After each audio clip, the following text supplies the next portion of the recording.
Oke guys, selamat datang di channel Upgrade ID. Nah, jadi di video vlog kali ini gue mau ngebahas tentang konsol PS5 yang belum lama ini gue beli ya teman-teman ya. Mungkin kurang lebih selama 3 bulanan terakhir kali ya. Nah, untuk konsol PS5 ini gue taruh di belakang tuh. Itu udah lama banget, jarang banget gue mainin karena emang udah mulai agak bosen sih. Padahal sebelumnya gue taruh di ruang tamu ya, jadi biar lebih enak mainnya. Tapi karena emang udah mulai jarang dimainin, gue pindahin lagi ke sini.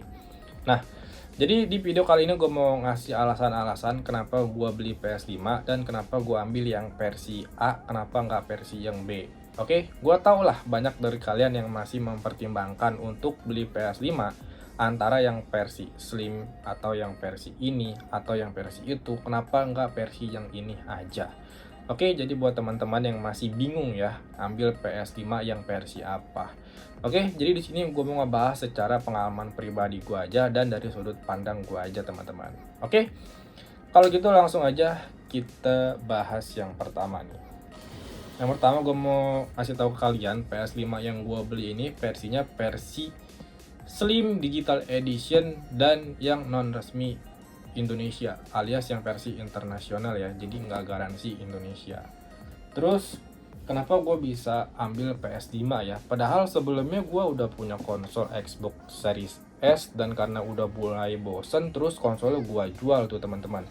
Padahal waktu itu pas gue mau beli konsol Xbox itu gue bandingin sama PS5 dan akhirnya gue ambil yang konsol Xbox gitu karena waktu itu ada Game Pass dari si Xbox-nya ya, dan harga langganannya itu waktu masih murah teman-teman, sebulan mungkin sekitar 25 ribuan ya untuk sebulan, dan gamenya itu banyak banget list library-nya. Dan karena udah mulai bosen tuh ya konsolnya, akhirnya gue jual. Terus belum lama kemudian tuh ya, akhir-akhir mungkin sekitar bulan Oktober, waktu itu pengen beli PS5, akhirnya gue beli dah yang versi ini. Dan sekarang juga udah mulai bosen nih dan pengen gue jual juga rasanya guys. Oke, kalau gitu langsung aja gue bahas ya, kenapa gue ambil yang versi Slim Digital Edition, kenapa nggak ambil yang versi Slim Disc. Yang pertama udah pasti ya, itu lebih murah sekitar 1,5 sampai 1,8 jutaan. Toh untuk gua sendiri, gua yang penting ada PS5 nya bisa main game, gua nggak mempedulikan soal game-game yang pakai CD atau yang versi biar bisa dikoleksi gitu ya, box-boxnya. Gua nggak peduli soal itu. Oke, jadi yang pertama pastinya lebih murah. Terus yang kedua, gamenya juga pastinya lebih murah-murah juga teman-teman. Oke, untuk game-game digital itu biasanya suka ada promo dari publisher gamenya di PlayStation Store. Seperti akhir tahun lalu tuh ya, biasanya waktu Black Friday itu banyak publisher yang ngasih diskon. Dan yang ketiga, lebih enaknya lagi, gue bisa beli game sharing di marketplace seperti Shopee atau Tokopedia guys. Tadi sampai mana ya? Oke, tadi yang ketiga itu alasannya itu karena game-gamenya lebih murah, gue bisa beli dari marketplace Shopee sama Tokopedia, yang dimana harga gamenya itu lebih murah lagi, sekitar 30.000 sampai 100 ribuan untuk game-game terbarunya juga ya teman-teman ya. Kayak game Black Myth Wukong waktu itu gue beli di harga 40 ribuan kalau nggak salah, dibandingkan gue beli yang versi disc atau enggak yang versi resmi dari si PlayStation-nya itu ya, mungkin harganya sekitar 500 ribuan guys, sampai 1 juta ya. Jadi gue bisa hemat banyak tuh dengan gue dapat kualitas game yang sama, dengan alur yang sama, dengan game yang sama intinya secara utuh. Itu pun caranya resmi ya, bukan cara ilegal ataupun game bajakan, karena emang fiturnya itu resmi dari si PlayStation-nya untuk menyediakan barcode dan bisa login di PlayStation kita dari yang punya akun teman-teman. Kalian bisa cek sendiri di marketplace ya, kalian cari aja game PS5, nanti banyak banget tuh pasti yang jual toko-tokonya. Oke, dan itu lebih hemat lagi teman-teman ya. Dan game yang gue install juga di PS gue kebanyakan itu akun-akun sharing ya. Mungkin game yang gue beli secara langsung dari Sony itu mungkin ada 1-2 doang ya. Oke, terus yang berikutnya, alasan kenapa gue ambil yang versi internasional, kenapa nggak versi yang resmi Indonesia. Alasan utamanya ya yang pertama udah pasti karena emang lebih murah juga. Mungkin waktu itu sekitar 1 jutaan ya antara yang versi internasional dan yang versi resmi Indonesia. Toh gue dapat barang yang sama juga. Untuk garansi sih gue nggak terlalu mempedulikan hal itu ya. Masa sih PS untuk sekelas Sony bisa cepat rusak? Apalagi buat gue yang jarang main, mungkin seminggu bisa 1 kali doang, itu pun sekali main paling cuma 30 menit.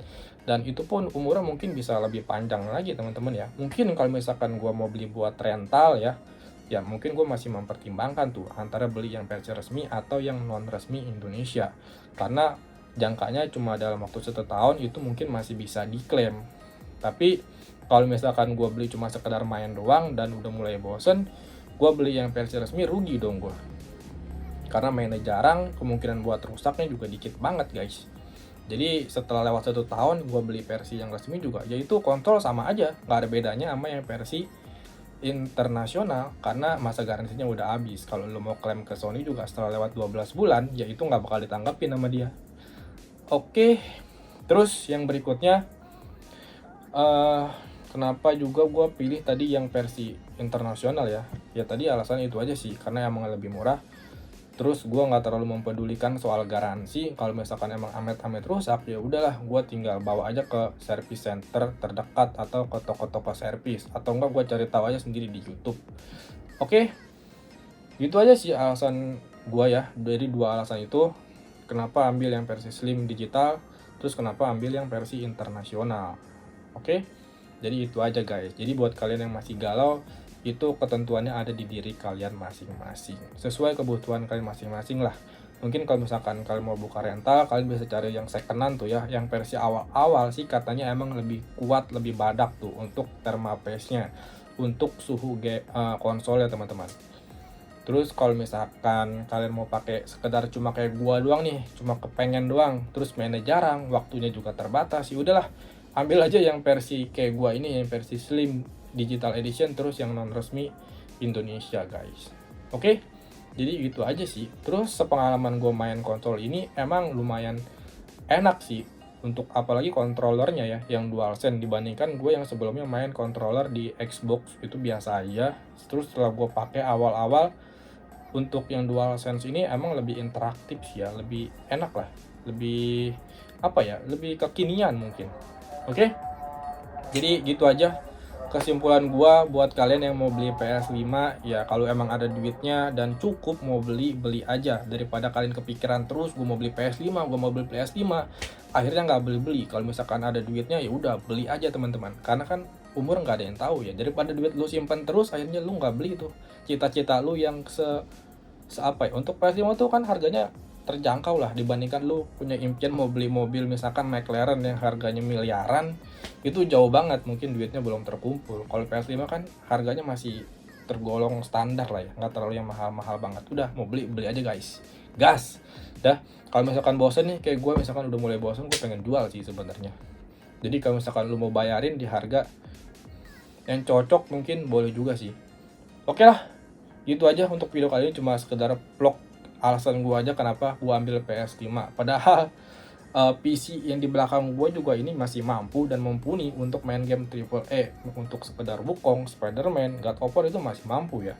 Dan gue juga sebenarnya ada konsol mana tuh ya, di sini nih di sini tuh ada Nintendo Switch OLED, yang itu juga udah jarang banget gue mainin guys ya, karena emang udah nggak terlalu, feel-nya udah kurang gitu ya. Dimana masa sewaktu kita kecil itu zaman PS1 PS2 itu main game itu seru banget ya, apalagi pas pulang sekolah ke rental PS, main game PS1 yang dimana gamenya biasa aja dan grafiknya biasa aja, tapi itu pengalamannya mantap banget ya, luar biasa ya, dibandingkan yang sekarang kita bisa beli konsolnya tapi feel-nya dan waktunya itu nggak ada teman-teman. Oke, jadi gitu aja sih ya menurut gua dan sepengalaman gua punya konsol PS5. Jadi cuma buat menuhin isi kepala gua aja tuh, yang kemarin-kemarin pengen punya PS5, dan kalau misalkan sekarang udah ada ya biasa aja, dan pengen gua jual lagi malahan tuh konsol.